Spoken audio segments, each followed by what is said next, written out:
susunod na programa ay rated G. Ito ay pwede sa lahat ng manonood.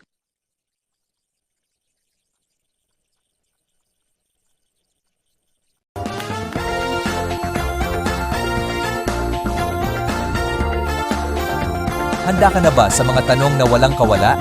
Mga sagot na minsan, kahit si Google, di alam. Because when he asks, you have to answer. Makipag-slow talk na sa nag-iisa, walang katulad, at certified king of talk. Please welcome your host, Mr. Koy Afunda. Thank you! Maraming salamat mga kaibigan. Maraming salamat sa ating live audience today. So, magandang araw kaibigan! So ngayon, nandito ka sa nag-iisang talk show at never ko nang uulitin talk show. Ito ang Slow Talk with Tito Koy Afunda. Palakpakan naman dyan! Dahil ito ang talk show na mabilis ang mga katanungan, ngunit marami kang matututunan. At ngayong araw na to, pag-uusapan natin ang isa sa pinaka-importanting parte ng caregiving. Ito ang menu planning, storage of food temperatures, and basic measurement. Kasi sabi nga nila, ang tamang pagkain ay unang hakbang sa mabuting pangangalaga. Parang pangangalaga sa akin ni Bong. Kaya mga kaibigan, samahan niyo akong kilalanin ang ating mga espesyal na bisita na may kanya-kanyang role sa caregiving at sa food preparation. Ano ba yan mga kaibigan? Bakit ganyan? At unahin na natin at hindi na natin patatagalin. Ang pinakauna sa ating bisita, isa siyang classy pero caring at expert sa tamang diet at nutrisyon ng mga pasyente. Please welcome our nutritionist, herbal and organic advocate, Madam Mila Gabiola. Mila, maaari mong batiin ang ating mga viewers dyan? Hi, Tito Boy. Hi, mga mommies, daddies, and caregivers. Thank you for having me. Excited na ako para pag-usapan ang pagbabahagi ng tips para sa ating mga chikitin. Madam Mila, ito'y diretsahang tanong. Ano ba ang tamang meal plan para sa mga batang 1 to 3 years old? Tito Boy, sa edad na 1 to 3 years old, nagsisimula pala silang matutong kumain at ibang-ibang pagkain, so dapat easy, chew at small portion lang. Muna, ang layunin natin dito ay matulungan silang masanay sa lasa, texture at tamang pagkain habang lumalaki.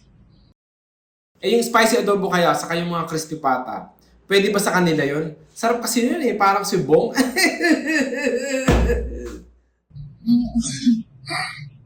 Hindi pa, Tito Boy.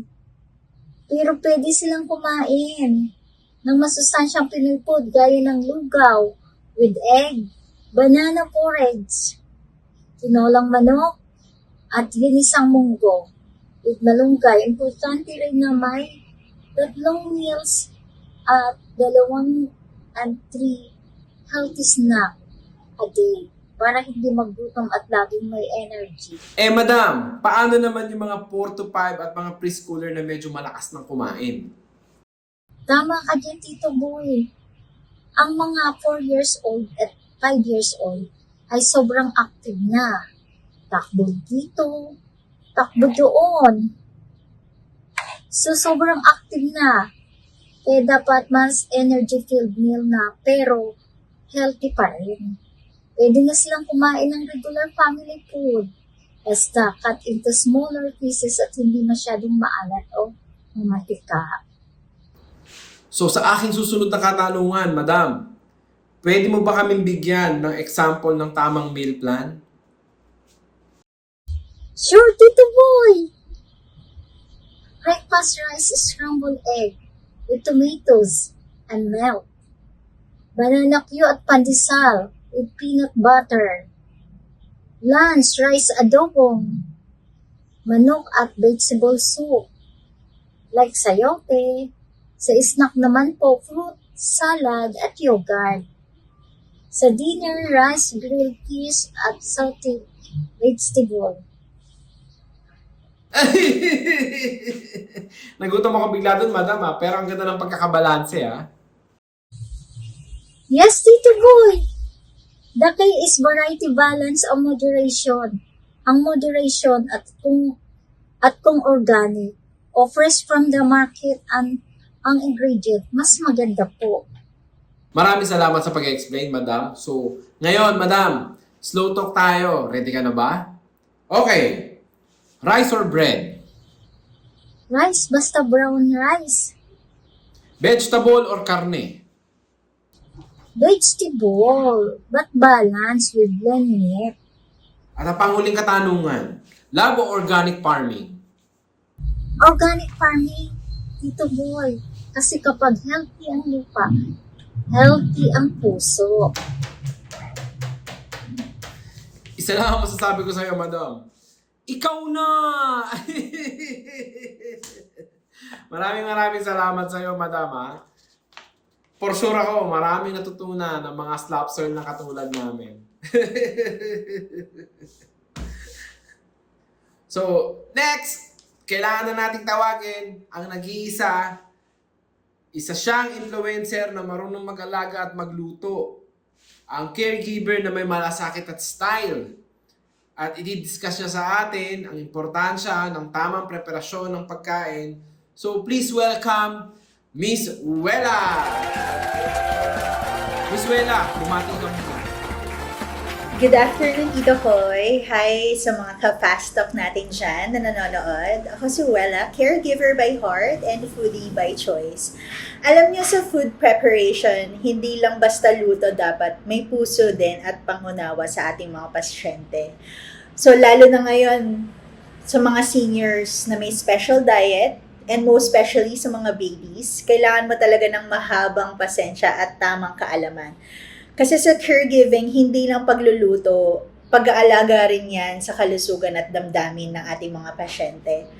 Thanks for having me again in your show, Tito Koy. For me personally, I always prepare squash or yung kalabasa puree for my fur babies since hindi pa po ako binibiyayaan, wala pa akong actual baby. And I also even mastered the right portion sizes. Pero ngayon, iniisip natin for our topic, gaano nga ba katagal or tumatagal ang baby's food? Wala talagang iisang rule yan eh. So, depende na lang yan sa required na sizes or portion. Depende na lang ito sa ingredients na ilalagay nyo. Or kung paano ito gagawin. Pero, may mga important guidelines na dapat din nating sundin para maging safe at fresh ang pagkain ni baby kasi very crucial yan. Kasi ayaw naman natin magkasakit yung ating mga pasyente, di ba? So kasama rito yung tamang paraan ng pagsusstore, pag-iinit ng food at paghahanda ng mga food para maiwasan ng foodborne illnesses. Kaya bago mag-refrigerate, mag-freeze, or mag-thaw ng baby's food, siguraduhin na sumusunod tayo sa food safety tips para mapanatiling ligtas at masustansya ang pagkain ni baby at pati na rin ang mga seniors na aalagaan natin. Miss Wela, ako'y may katanungan lamang. Maaari mo bang i-discuss sa ating live viewers ang tungkol sa temperature danger zone pagdating sa ating mga pagkain? So, Tito Koy, before we discuss about the guidelines that we need to follow, let's discuss first what is the temperature danger zone para din po may idea tayo kung anong specific or right temperature on how we should store our food at makaiwas din sa temperature danger zone. So, ano nga ba yung temperature danger zone na tinatawag? It is the temperature range where germs grow the quickest in food. The temperature danger zone is the range between 4 degrees Celsius or 40 degrees Fahrenheit to 60 degrees Celsius or 140 degrees Fahrenheit. So, balikan lang natin yung na-discuss natin last time about temperature. So, doon pumapasok yung Celsius and conversion din nito into Fahrenheit. So, paano nga ba natin pinoprotect yung food from the temperature danger zone? So, for us to protect the food by keeping it 60 degrees Fahrenheit or 60 degrees Celsius or 140 degrees Fahrenheit and above, this food should be served right away. So, ito ang aking sunod na katanungan. Okay lang bang initin ang pagkain ng mga baby? Never ever reheat ang baby's food ng higit sa isang beses pag ito'y lutong pagkain dahil maaari itong magdulot ng food poisoning. Kaya pagkatapos mong painitin ang baby's food isang beses lang, itapon na ang hindi nakain. Kahit hindi pa ito naihain. So never ever do the pangatlong init or pang-apat na init. And more than that, hindi naman karinderya yung ipapakain or hindi naman food sa karinderya yung ipapakain natin kay baby. So sa tingin mo ba, Miss Wela, ligtas ba ang pagkain ng baby kapag iniinit natin sa microwave? Well, according to Natalia Stasenko, isang dietitian at child nutritionist, at ayon na din sa payo ni Mom Mila, pinakamainam na paraan na pag-init ng baby's food ay sa microwave or sa stove. Kung gagamit tayo ng microwave, ilipat muna natin ang pagkain sa microwavable safe bowl or container at painitin ng mga 15 seconds bawat 4 ounces or half a cup. Pagkatapos, haluin ng mabuti at tikman muna para siguradong pantay ang init. Para nangyayari din minsan lalo na sa pagtoto ng food sa microwave at yung ibabaw minsan lang yun lang yung naiinit at yung ilalim malamig lalo na pag frozen pa yung food. Pero yung pagkain ng karne or itlog, mas mabuting i-reheat ito sa stove dahil pwedeng masunog o ma-overheat kapag mataas ang fat content nito. Meron akong pahabol na katanungan. Paano ba ang tamang proseso ng pag-init ng pagkain ni baby? According to the Partnership of Food Safety Education, may 3 ligtas na paraan para ito or patunawin ang baby's food na galing sa freezer. First, using the microwave as I've mentioned earlier. And then second, ilagay sa refrigerator or fridge. And third, ibabad sa malamig na tubig ang frozen container. Pagkatapos itong matunaw, dapat lutuin na kagad sa tamang paraan at palamigin ng kaunti bago ihain kay baby para ligtas itong kainin at para hindi din mapaso sa init ng pagkain ni si baby. And what temperature should baby food be? Ano nga ba yung tamang temperatura para kainin nito ni baby? Napatay na ang bacteria kapag ang internal temperature ng pagkain ay umabot sa 165 degrees Fahrenheit or 73 degrees Celsius. Para makasiguradong maayos na na-reheat ang pagkain mula sa ref or freezer, gumamit ng food thermometer para masukat kung sapat ang init bago ito ihain kay baby. Pero syempre, hindi naman lahat ng household may food thermometer. So for us to check it, tayo mismo ang mag-check to try it, tikman, or kainin to check if it's safe na to eat ni baby. Can you share leftover baby food? Ang pagsustore ng baby food matapos itong buksan o gawin ay nakadepende talaga sa ingredients at kung paano ito hinanda. Karaniwan, mas matagal ang shelf life ng nabibiling baby food kumpara sa mga homemade o fresh na gawa sa bahay. Kasi ginagamitan din natin nito ng fresh ingredients like fruits and vegetables. So if ever Tito Boy at rather Tito Koy na magbukas tayo ng baby food, ilagay agad sa ref ang hindi nagamit na part. Ayon sa FDA or Food and Drug Administration, ang hindi nailagay sa ref na baby food ay dapat kainin sa loob ng 2 oras para din itong milk formula, the topic that we have discussed last time with Sir JP. O mas maagang depende na rin sa uri ng pagkain, para tulad lang din yung formula milk, we throw away any feed that has not been consumed within 2 hours. Sabi ni Mare, si Dr. Sarah Siddiqui, ang prutas at gulay pwedeng tumagal ng kaunti, pero ang karne at manok ay dapat ilagay sa ref para maiwasan ang pagdami ng bakterya. So based din on my experience na pinapakain ko ng boiled chicken din yung mga fur babies ko, tried and tested ko na po yung chicken. Once boiled, hindi siya tumatagal or hindi tumatagal yung shelf life niya sa ref. So, need to consume it like within 2 to 3 days. Is it okay to reheat baby's food? Never ever reheat ang baby's food ng higit sa 1 beses. At teka, bago matapos to maaari mo bang sabihin sa amin kung gaano katagal na pwedeng i-imbak o i-store ang mga pagkain sa loob ng fridge? So, gaano nga ba ito tumatagal? Like I said earlier, ang homemade food ay hindi tumatagal ng kasing tagal ng mga nabibili sa jar or pouch, yung nabibili natin sa supermarkets or pharmacy, since may mga ingredients ang homemade baby's food na madaling mapanis, kaya need ito i-consume immediately.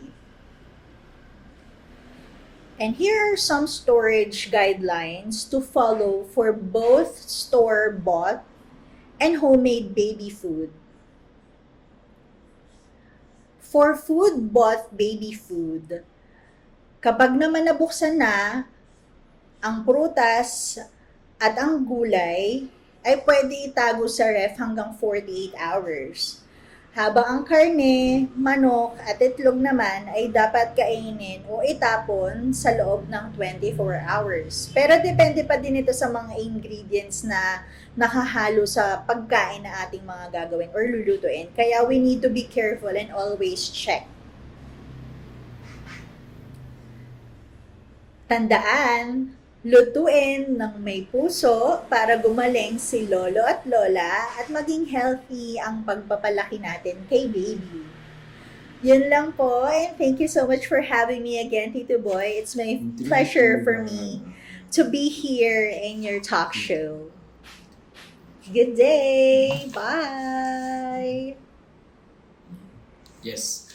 Maraming salamat sa iyo, Wela, sa makabuluhang mga salaysay patungkol sa pag-store ng tama sa ating mga fridge. So mga kaibigan, ngayon samahan niyo pa din ako at ating tawagin ang ating susunod na bisita. Next natin chichikahin ay isang working student ng bayan na marunong magluto at maglinis at mag-alaga ng may malasakit. Please welcome Miss Maria Gonzales. Miss Maria, kamusta ka? Bumati ka muna. Hello mga kapwa ko student. My name is Maria, simpleng working student na marunong mag-alaga sa caregiving. Malinis na food preparation ang unang tanda ng malasakit. Dapat natin tandaan, malinis ang kamay, maayos ang gamit, at tama ang paghahanap. Kasi ayaw nating magkasakit ang ating inaalagaan. Tama po ba? So sabi nga nila, kung niluto mo ng may pagmamahal, tiyak na may ginhawa ang pasyente. Maraming salamat sa iyo, Maria. No? Ang una kong katanungan para sa iyo, maaari mo bang ipaliwanag sa ating mga viewers ang patungkol sa homemade baby foods?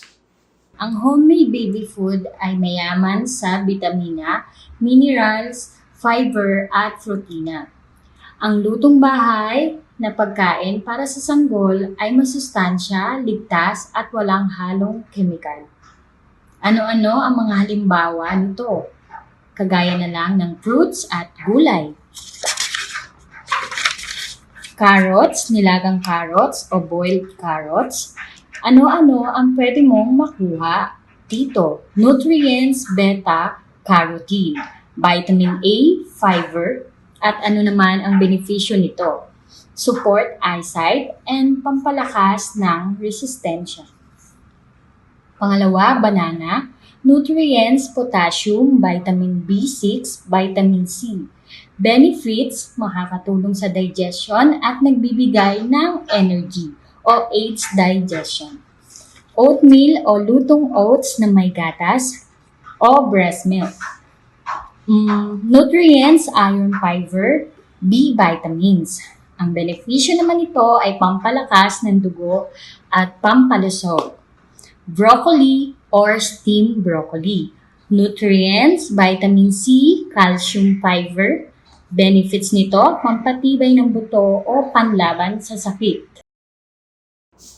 So sa iyong kaalaman, Miss Maria, gaano tumatagal ang pagkain sa loob ng freezer? Ang baby food sa freezer usually tumatagal ng 2 to 3 months kung maayos ang pagkakasil or pagkakapak nito. Pero mas okay kung makukonsume within 1 month para fresh pa rin ang lasa at nutrients nito. Paano ba ito nagiging safe? Unang-una, first, hugas kamay at gamit. Laging malinis ang kamay at utensil bago mag-prepare. Second, fresh ingredients, gumagamit ng sariwa at malinis na sangkap.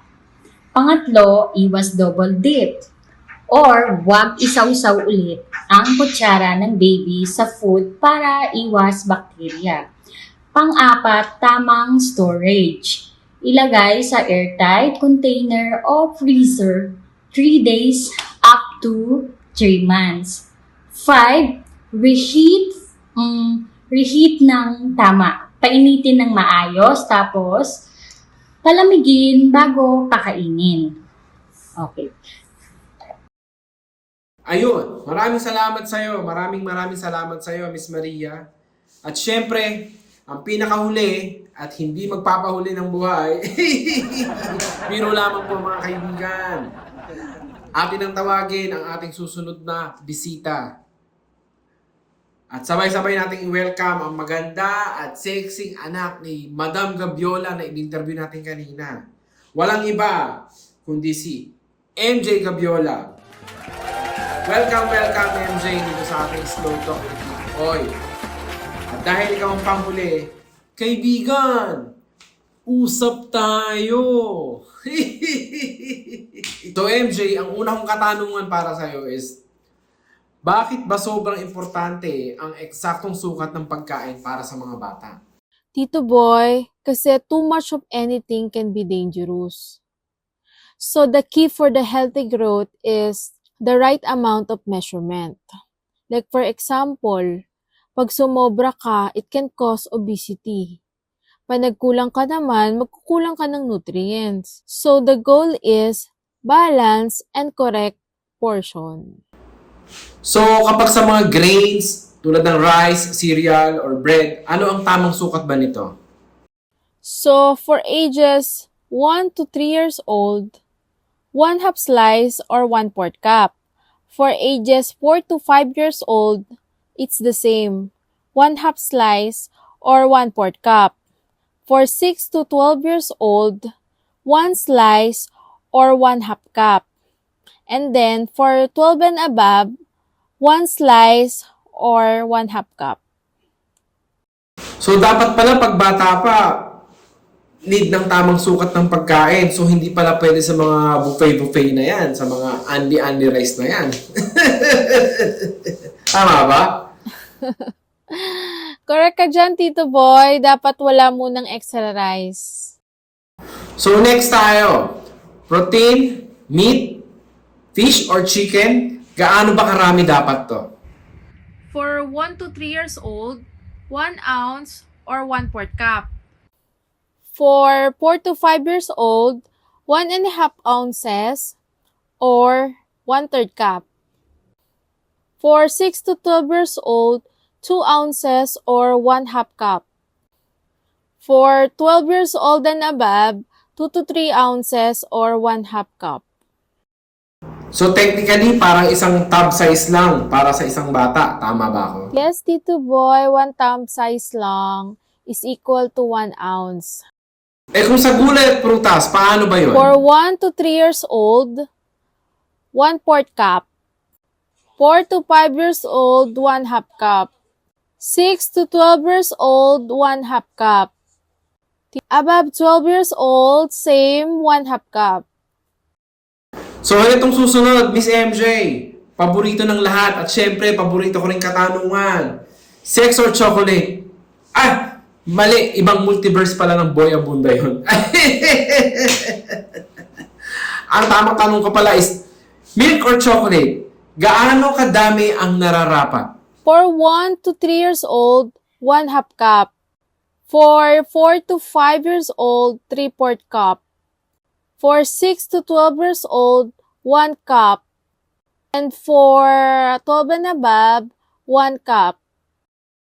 So, Miss MJ, bago matapos ang programang ito, bigyan mo nga ng tips ang ating mga audience patungkol sa napag-usapan natin ngayon. Sure, Tito Boy. Always use measuring cups or spoons. Watch portion sizes, start small, and add if needed. Serve meals with love and care. Remember, the best ingredient is consistency. Salamat, Miss MJ Gabiola. Salamat sa fruitful na topic na shinare mo sa aming lahat. At salamat din sa unang tatlong panauhin natin today. Si Miss Wela, si Miss Milagros, saka si Miss Maria Gonzales. Palakpakan naman natin sila.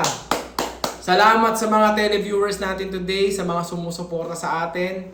Maraming salamat sa pagtangkilik dito sa nag-iisang talk show ng Pilipinas. At never ko na talagang uuliting talk show. Ito ang Slow Talk with Tito Koy Afunda. Yahoo! Pero bago matapos to, mga kaibigan, ang caregiving, hindi lang basta-basta pagluluto at pag-aalaga sa pasyente. Dapat meron ding puso at meron ding tiyaga para meron nilaga.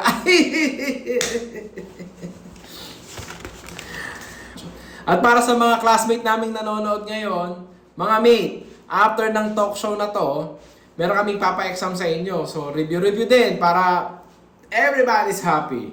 At maraming salamat lahat sa mga televiewers natin dyan at sa mga classmate naming nanonood. Isa lang ang masasabi ko sa inyo mga mate, may exam tayo pagkatapos nito. So, review din. Ito po ang inyong Tito Koy Afunda. Nagsasabing, ikaw na!